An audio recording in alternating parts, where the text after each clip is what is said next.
بسم الله الرحمن الرحيم سودو هذا أصحاب تقاليقها سودو هذا وحير سودو هذا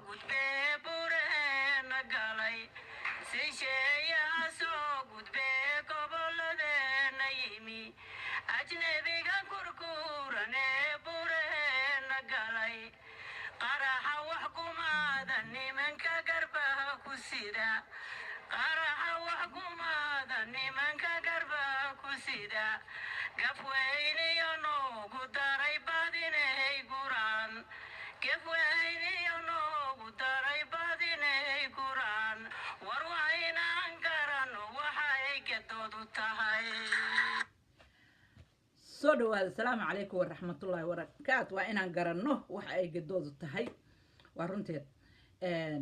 أصحابي سودو هذا وإن السلام عليا عدد هري إلى جوكتو بعد ما هتصن تهي عدد يقول عصب تهي ويقول صبيرتنا لايك تي شير كسيبه هلكا إن يوتيوب كنا محيه توي سيرج جري سو ماشي وقعوا هلكا نادجه ليسا ميل كلا يجمه ليسيد برتن بعد جه ليسا هلجنكو أنتم بوكا سعدا أما ضلك هالنقضو أما ماشي إذا هالنقضو أما ميل كلا هالنقضو وحول بو أنشي جاي برتن بعد وو إيمان سعدنا وحنا كعصنا يا لايك تي شير كإن دي سارتان فيديونا عاد كومنتي كصوب حسان كومنتيga iyo like-ta ugu muhiimsan maskaxda wixii aan ku hadlay si aad u dareemo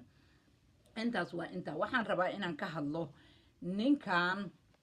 ninkan la wado sawirkan ma yahay ninka la sheegayo ee la dilay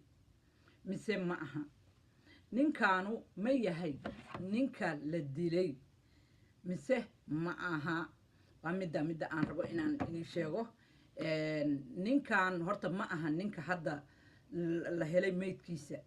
ninka maydkiisa la helay waa ninkii ugu sareeyay waa nin muhiima waa nin uga dhigan ciidanka iyo maaragtay dawladda iyo xataa shisheeyahaba guul uga dhigan dilkiisu ninkaas nin la aqoonsaday maaha waxa weeye waxay ku xireen bambay ku xireen qoortiisay bam ku xireen dadka aynu wax ka sugayno ama aynu rabno dalkeena inay soo galaan oo inagu aynu keenayno qaybteen ilaah baan idinku dhaariyey bal arka kii iyaga ahaa maydkoodii ama iyaga qofkoodii markay u arkaan inuu dhaawacmo bam bay ku xirayaan marka ninka intaas kurkaabay bam kaga xidheen oo way dileen laakiin informationna kalaa lahaya oo ay ka mid yihiin warqadanaa ka mid ah warqadan meesha saaran oo baa ka mid ah taleefonkiisii baa ka mid ah oo xog badan ku jirto oo hadda aanan ka hadlayn oo dawladdu kolay soo bandhigi doonto warqadaas waxaa ku qoran qidada dagaalka loo jeexayo sida ay hawsha u socoto balaan fiican baa ku qoran oo ciidan iyo ummadaba wuxu taraya marka laakiin ninkan formationada laga helay kow waxaa ka mid ah warqadan waxaa kaloo ka mid ah taleefonkiisii laakiin aqoon ahaan isaga lama aqoonsan laakiin mar haddii taleefonkiisi la helay warqada iyo qidadii u jeexayana la helay kolley waxa kaleetana waa iska caddaanayaan inuu dhintana shaki kuma jiro because taleefonkiisa la haya ninkan hadda aan ini tusaayey ee meesha aan soo saaray waa nin mar hore la dilay waxaana dilay shisheeyahan oo dadkan kala ugaarsadaa dilay waa nin mar hore la dilay oo isaguna ka mid ah dadka ummadda dhuunta u galay dhibaateeyey nin kastoo ummadda dhibaateeya ama dhibaato geystana silic buu u dhimanaya hadda ninkaasu dal aanu lahayn iyo dad aan dib u geysan buu kusoo duulay inuu dhibaateeyo inuu baabi'iyo inuu dib u geysto ilaahay muxuu qadaray meesha iyadahay inuu silic ugu dhinto oo weliba hilibkiisina isagoon aakhiro gaarin la gubo aakhiro isagoon gaarin baa hilibkiisi la gubay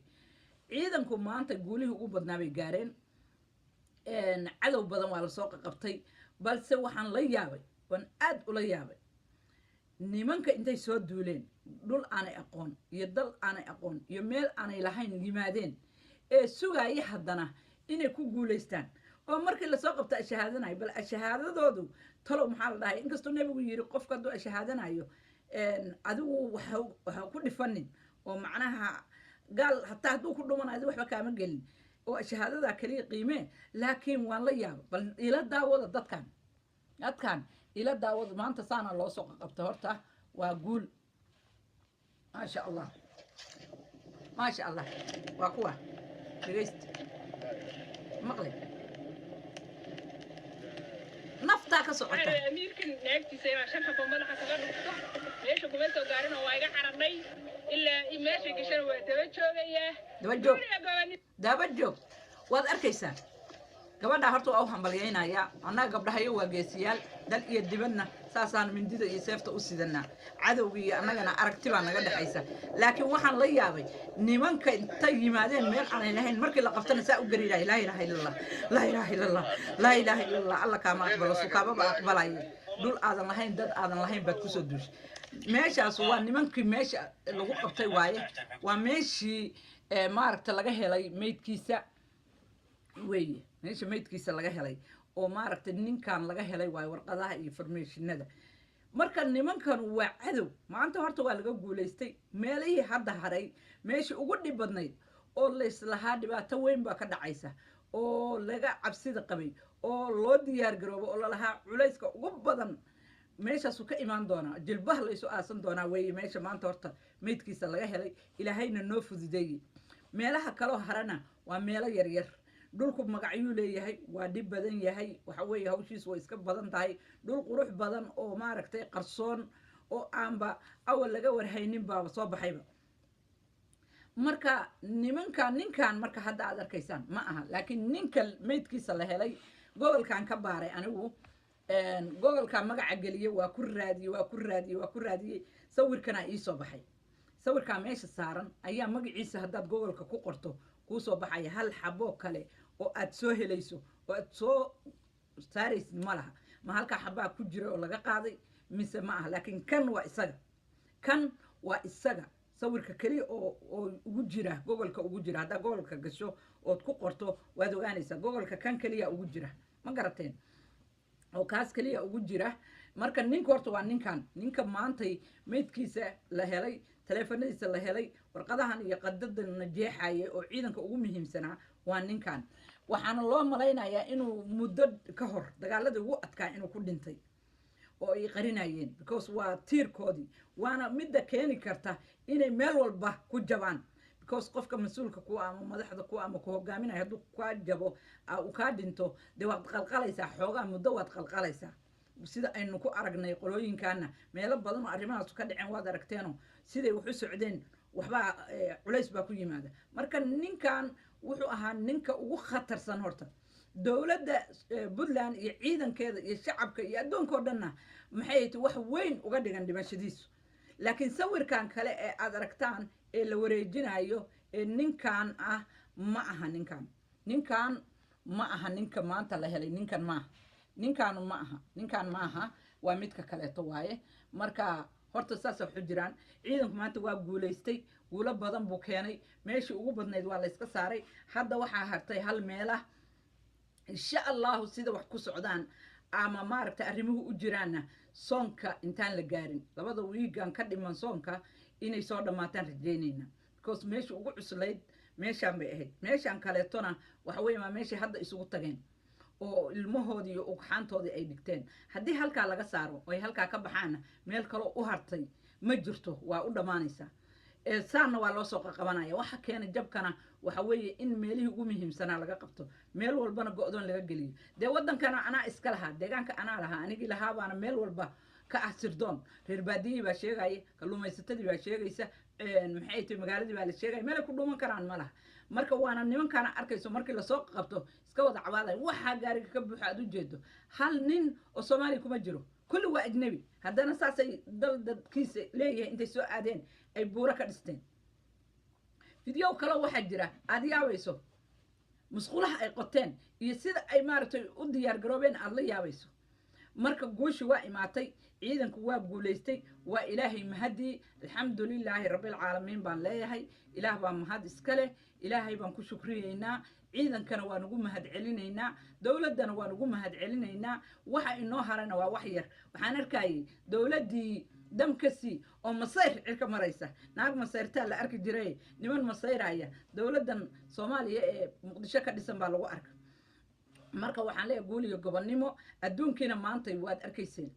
adduunkii maantay dal iyo dibad way taageereen because markaad run sheegayso waxa aad waddana aad ka run sheegayso cadowga aad la diriraysana cadow muuqdo uu yahay dee allana waa kuu gargaaraa ummadda inta wax garanaysana way ku soo garab istaagtaa marka adigu isku tashato reer puntland iyagaa isku tashadeen taladoodina waxay keentay in ummadihii ay garab siiyaan xasan hadduu islahaa reer puntland way jabayaan ama maaragtay waa guuldaraysanayaan ama maaragtay aday kuu baahan yihiin maantay isagaa god ku jira alxamdulilaahi rabbilcaalamiin baan leeyahay ciidanka guulaystay meesha aad gaarteen waxaan in leeyahay alxamdulilaahi rabbilcaalamiin ilaahay baa mahad iska leh ciidankaas maanta waa jabay meelo badan baa laga qabsaday waxa harana waa hal meela insha allahu tacaala rabadaankana culimadu inkastay dhahday rabadaanka waa la dagaalami karaa laakiin waxaan rajaynaynaa wiilashayadu iyagoo xaasaskoodii la jooga kuwa aan guursanna aan gabdho u guurinay aroos u dhignay inay galaan insha allahu tacaala rabadaanka inay galaan baan rajaynaynaa oo ay sidaas maaragtay guusha ku helaan iyaguna ay ku soomaan iyagoo guryahoodii jooga kuwana guryo cusub ay ku jiraan kuwana guryahoodii ay kusoo noqdeen iyagoo nabad qaba ninkaanna waa ninkaas maxay uga dhigan tahay puntland guul bay uga dhigan tahay inuu jabaan in maaragtay laga raayo guul bay uga dhigan tahay wixii soo kordha waa in la soo socodsiinaynaa arrimaha qayb baan la ogolayn oo la sii dayn karin siro badan baa jira xogo badan baa haynaa laakiin wuxuu waa dagaal waa ciidan waa dowlad ma rabno marka annagu naftayadu inaanu maaragtay caadifadu ayna qaado xogo badan oo ciidanka muhiim u aan banaanka keenno marka kolba wixii aan in la wadaagi karro waa in la wadaagaynaa haddaad marka horey ila joogtay biliis intaad iga helaysaa walaashaa nadiifo qaran waay qofta kula hadlaysa meesha barnaamijku ka baxayo waa jikadii wax walba hays halkan baad iga helaysaa fikradaada soo dhiibo sidee u aragtaa guushaas